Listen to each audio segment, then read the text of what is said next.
In a tragic and shocking incident, a young man, Abhay Sarkar, was found deceased at his home in the Baishgharia area under the Teliamura police station on Thursday morning. The cause of the demise is still unknown to the family members. According to sources, a young man, Abhay Sarkar, was found dead at his home in the Baishgharia area under the Teliamura police station on Thursday morning. The incident came to light when locals discovered him hanging and immediately rushed him to the Teliamura sub-divisional hospital.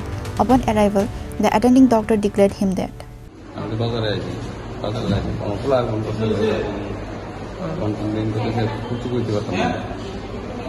কোনো কি ঝামেলা আছে কি দেখছেন আপনারা কি? আমি দেখছি না, আমি তো হসপিটালে যাইছি, দেখছি আমার বাড়িতে আগে দেখছি, বইতে পারতাম মানে কি শূন্য আইছেন? হ্যাঁ, কি শূন্য আইছেন?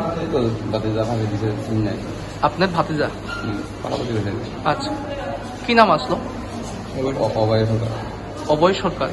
কোন জায়গায় বাড়ি? বাইশঘরিয়া। বাইশঘরিয়া। কি করতো সে? পড়তো?